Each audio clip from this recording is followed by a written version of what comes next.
Coming up, I have a receiver that was brought in by a system integrator who took it out of one of his customers' homes, telling me that it is dead, that it's not working. He wants to get this one fixed, if it's possible to fix it. I don't know at this point because I haven't got into it, but this one here is an Integra. It is made by Onkyo. At least it sure looks like an Onkyo from the outside. I guess we'll find out when we get into this one whether we can get this one to work or not. Let's check it out. This time I have an Integra receiver. I believe this is the same as an Onkyo. Complaint on this one is it's dead. So turn on the power. Standby light's lighting up.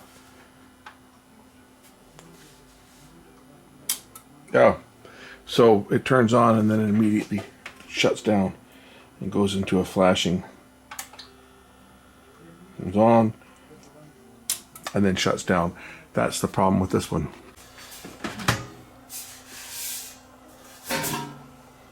I love this.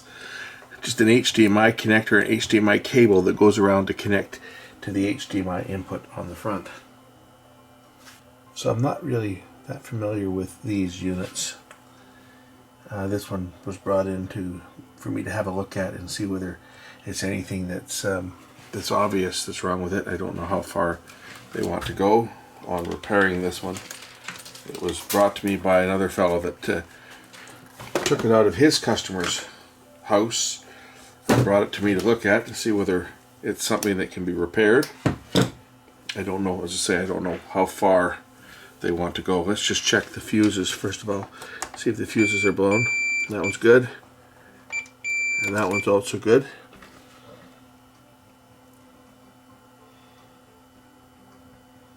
See, any number of things can shut these things down. It could be a problem on the digital board. It could be a problem on the analog board here. It could be a broken solder connection. It could be just about anything. It seems like it's trying to go through the startup procedure and then it shuts down when it goes to engage the speakers. So it could be DC voltage off one of the output transistors that's triggering it, or it could be just about anything that's causing this thing to shut down.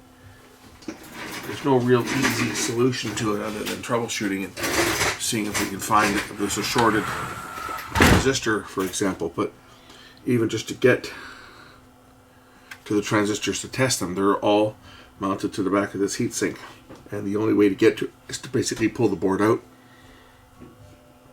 But to pull the board out to check them, you got to take everything out because everything's all connected together. They're just not really built to be serviced.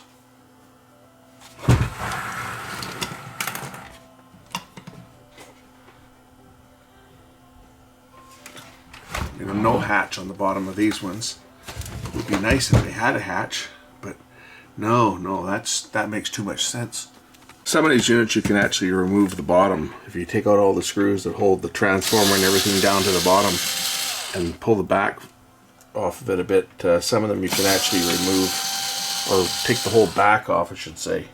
So I'm just going to remove a few of the screws here and see whether I can lift the whole board out intact as part of a sub chassis away from the base.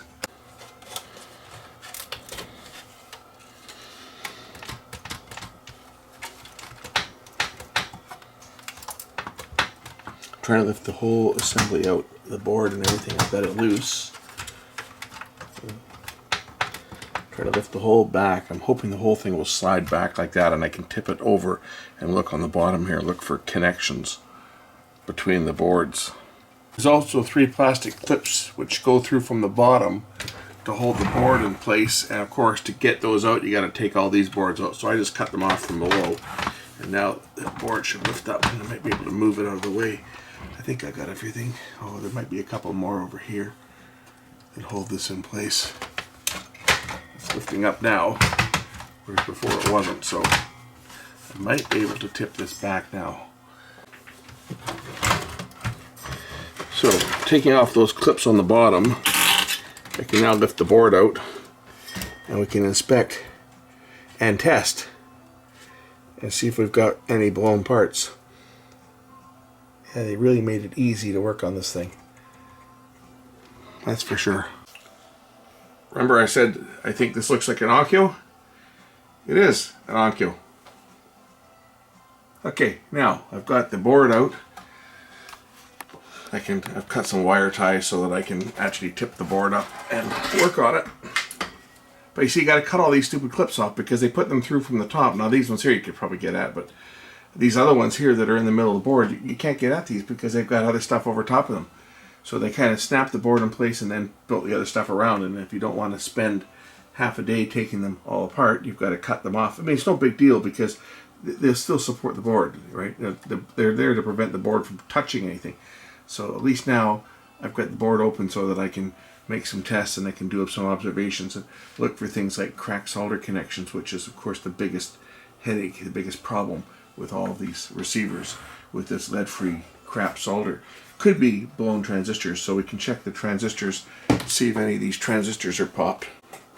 That's actually the first thing to do, is to go through and look for any shorted transistors. So we'll just do a quick diode test across the junctions and see if we have any shorts, because a short will certainly put the thing into protection.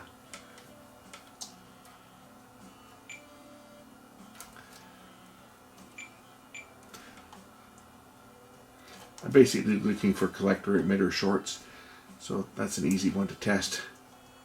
See if we got any transistors that are popped.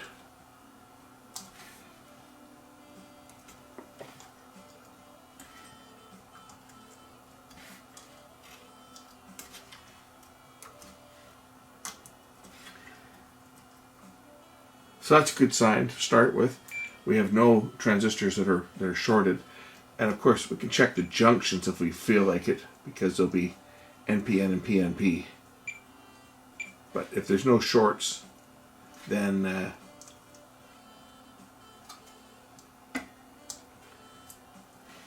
don't expect that we'll find any other shorts on anywhere.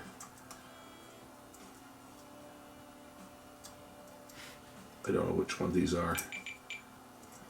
That's a NPN there.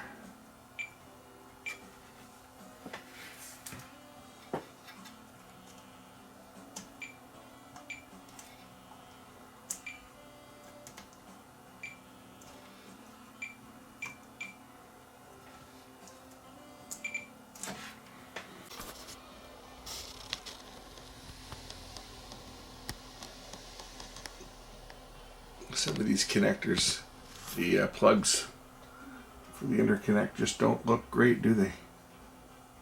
See, some of the pins here just don't look good. And all it takes would be one connection to be bad and it could shut the whole thing down. I was looking for the regulators to see how they look.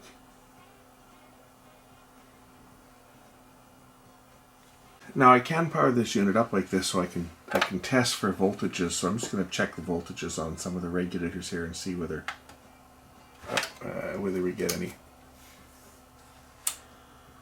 23 volts there.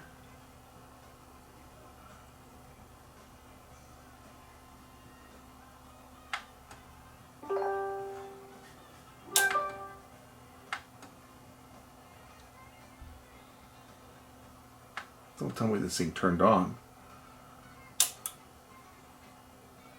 It's off now. Nothing there. Minus 14 and it shut down. What is this regulator here? Minus 22, so that's a 15 volt negative 14 volt regulator. This one here is positive 14 volts. And it shuts down. It'll obviously be ground. So the regulators are working there. If we look at our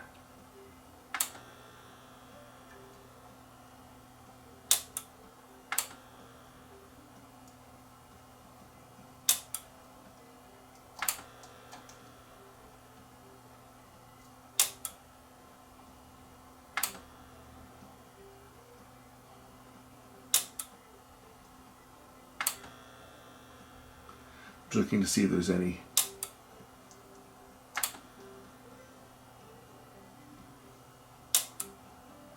leakage on any of the transistors, any DC voltage. Nothing.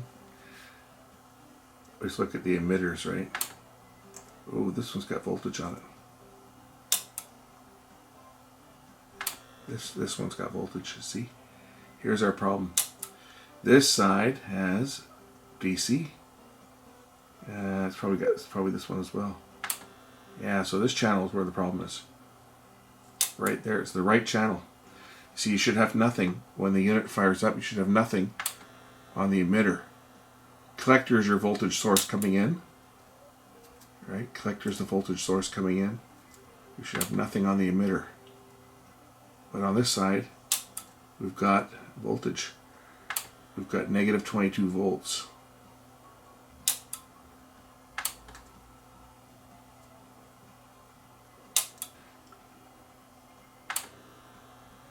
There's our 26 volts, but we got negative on this side.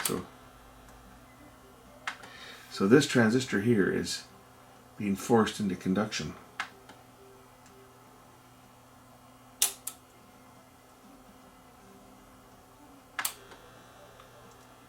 Yeah. So that's telling me that the problem is right in this right channel circuit. Now this is the right channel here. This is the right channel driver, and the transistor is being driven on.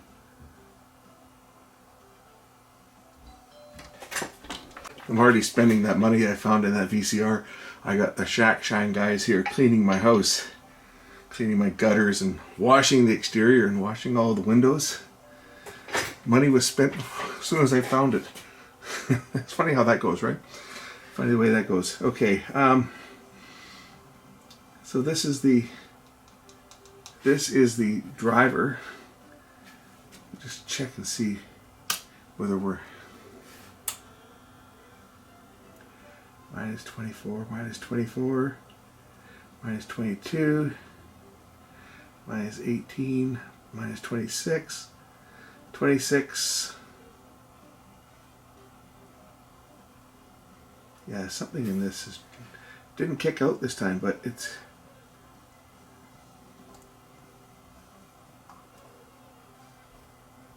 What's this one? Yeah, it didn't go into protection this time, but there's DC voltage on this, on the there would be on the speakers. Something in this area here. So I got to pull this other board out and check this other board. So now we know where we're going. It's the right channel.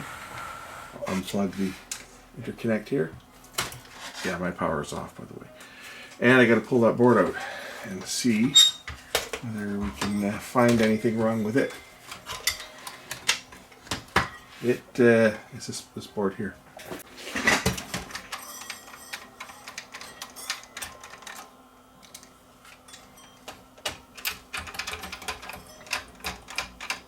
I think it unplugs.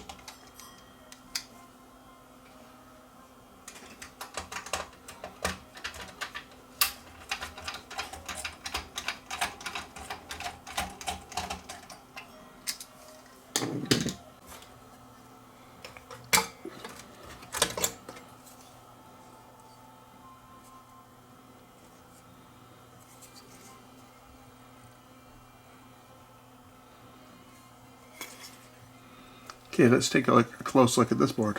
So this is the right channel right here. It was on the third connector down, the third plug. So let's just take a close look and see whether any connections are broken on here. Oh yeah, that one looks real good, doesn't it? In fact, they all look good. Look at that. We may have transistors blown on this board, but we also may just have connections. See how, look at this one. See the pins? It may be just broken solder. Well, let's fire up the iron and check it out. I'll measure them, see if there's any shorted transistors first.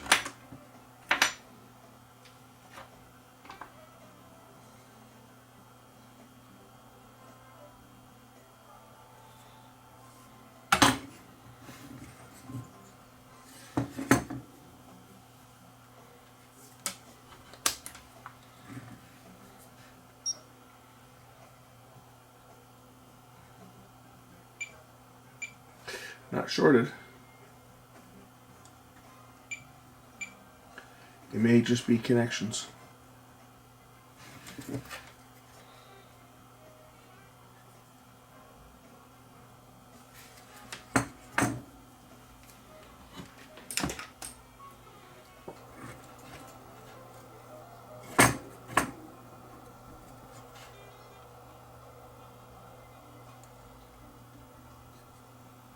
check for some open resistors on this board too, because we could have, although these connections are definitely broken, you can see that on this one transistor here, this one here is completely fractured.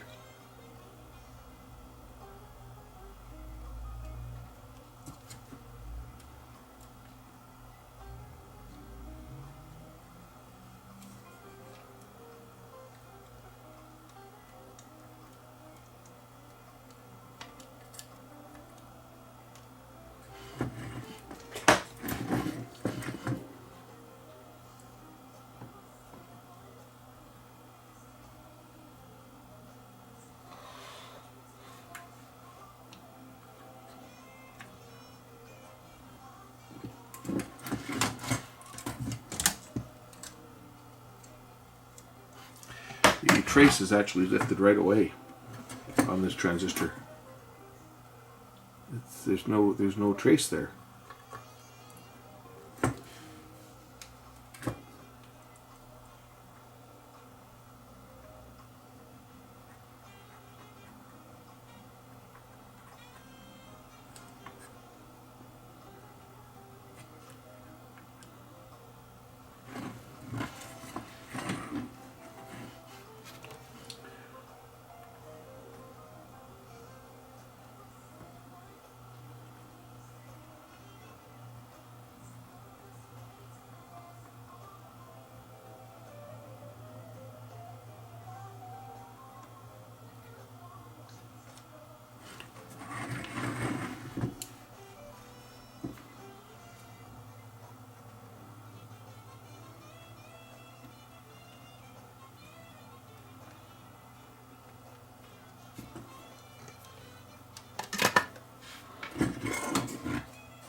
I'm concerned about some of these little resistors too.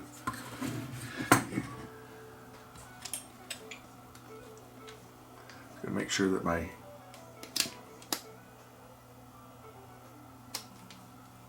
I've got a good connection now between the transistor and the surrounding trace. That one's good, that one's good, and that one's good. How's this one here? That one's good. That one's good, and make that one. Okay, so I've got continuity now, which is good. I'll just check a few of those resistors here. These are low ohms, like 10 ohms. That's good. 10 ohms. That one's good.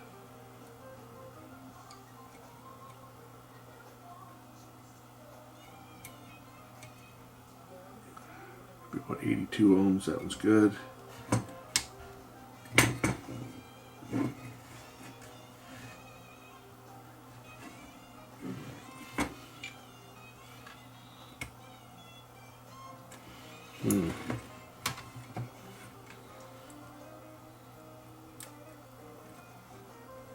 That one is what size is that one?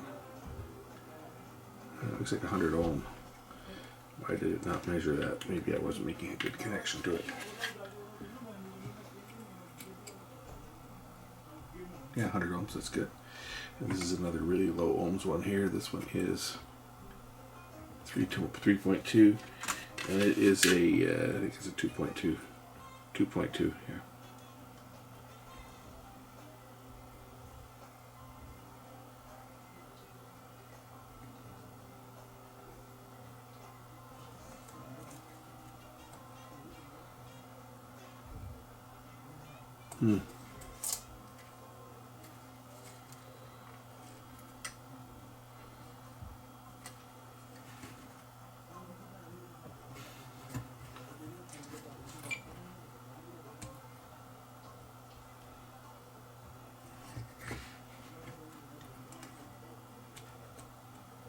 Yeah, it measures the same. That measures the same as the other one, so it's okay.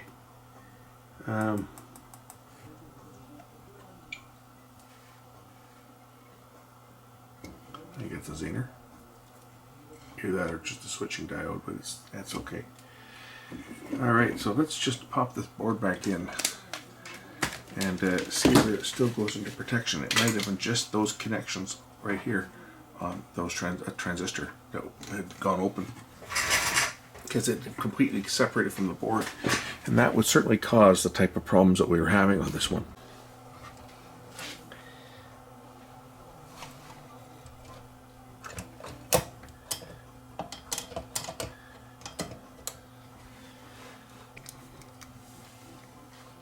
Alright, let's see if it'll stay on this time.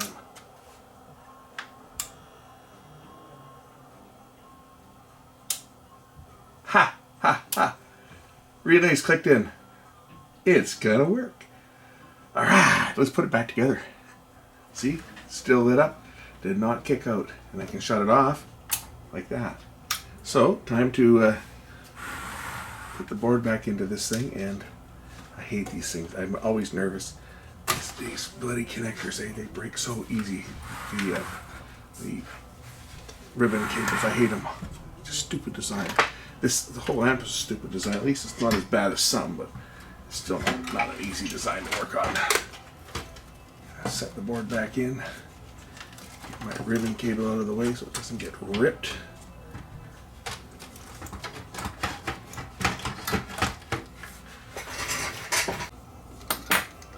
So say this thing had more screws that had to come out.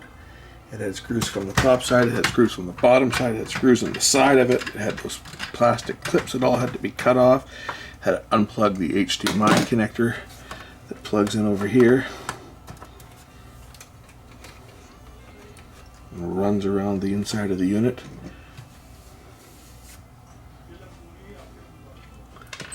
So I'm just putting in the final screws, and then I can plug it in and test it once I get it semi back together.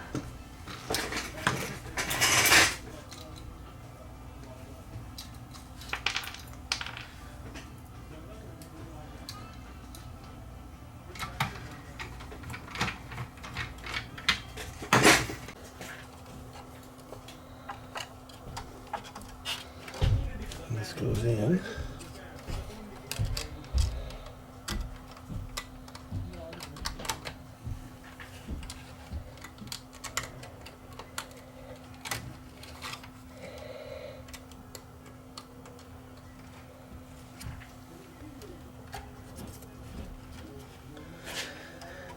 That goes in like that, and the tape went around there. I think I got everything plugged in now, so I can hook up some speakers and test the unit out.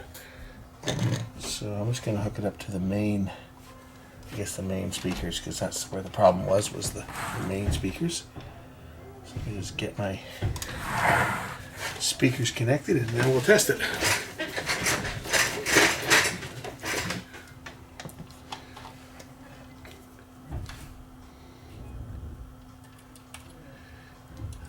I hate Onkyo speaker connectors. They're a pain in the ass, especially if you're working in a cabinet to try to put them on.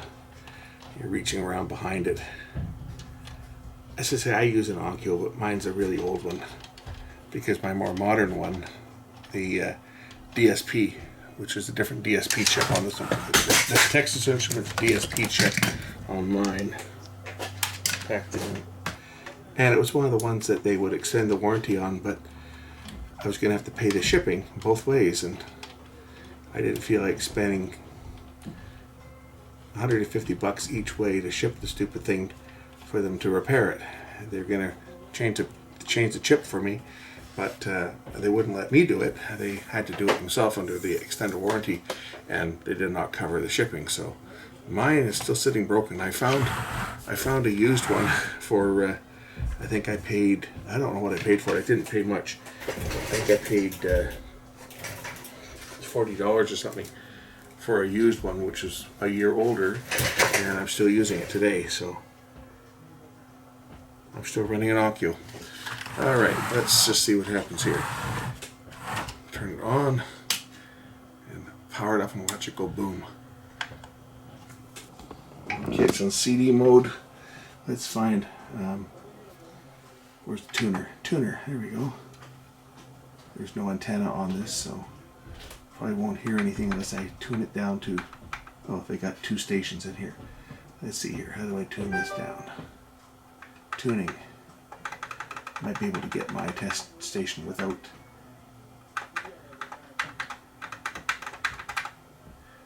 I guess I'm going to have to put an antenna on it. I should pull something in with this, I would think. And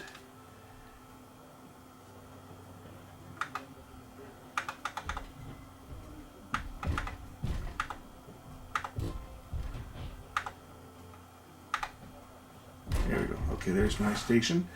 Now,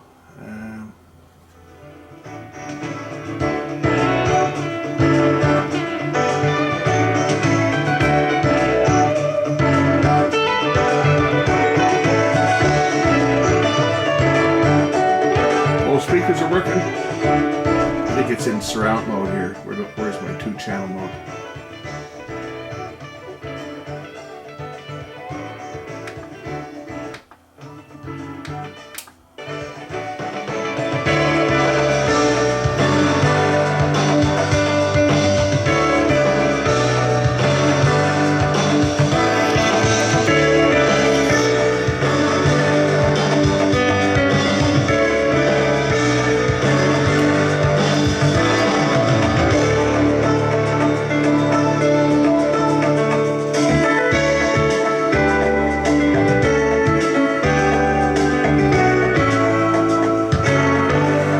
It's done. So if you get one of these Integra Onkyo receivers and it's going into a shutdown, right? It's going into a shutdown for a reason. Either it's got a blown output or it's lost one of its drive signals and it's forcing the outputs into full saturation. And that's exactly what happened here. Connection broke on the driver board here, which caused loss of one of the drive signals to the output transistors, which caused the other one to go into full conduction, right? Because you do have a bias, right? How a Class AB amplifier works is the transistors are not permitted to go into full cutoff. There's always a certain amount of current. That's what the Class A, that's what the A of AB means, is that there's always a little bit of current provided to keep the transistor slightly in conduction. And you've got both the negative and the positive transistor are both biased to the same amount, so that the slight amount of conduction will cancel itself out, so you have no voltage on the emitters for the output. But if you lose the bias signal for one side, which is what happened when the driver connections failed, then one transistor comes on and the other one is not able to counteract it, and you end up with the voltage shooting right up. There wouldn't have been any excessive current at that because the transistor was just idling, but of course under no load the voltage would shoot up the full rail voltage. The protection circuit detects that and shuts it down. So if you have an amp that's going into shutdown, you have to first of all determine whether it's going into shutdown due to a fault of a component or is it a solder connection. Good chance it's a broken solder connection. Number one problem we find. Pain in the ass to work on, but these ones, again, you got to cut those plastic tabs off to get the board out and cut a few zap ties and then pull the screws out of the back, and some screws that go down from the top and some screws that come up from the bottom and through from the side, but it is possible to do it. I've just done it on this one. Hope you guys enjoyed this video. The guy that owns this, he'll be happy. The installer that brought it to me, he'll be happy. He doesn't have to buy a new receiver now. Now, well, he has to pay me to fix it. That might be something else. If he thinks that this is going to be a $50 fix, he's got another thing coming. It'll be like, pay me what I want or tell him to buy a new one. Anyway, thanks for watching. We'll catch you in the next one. Bye.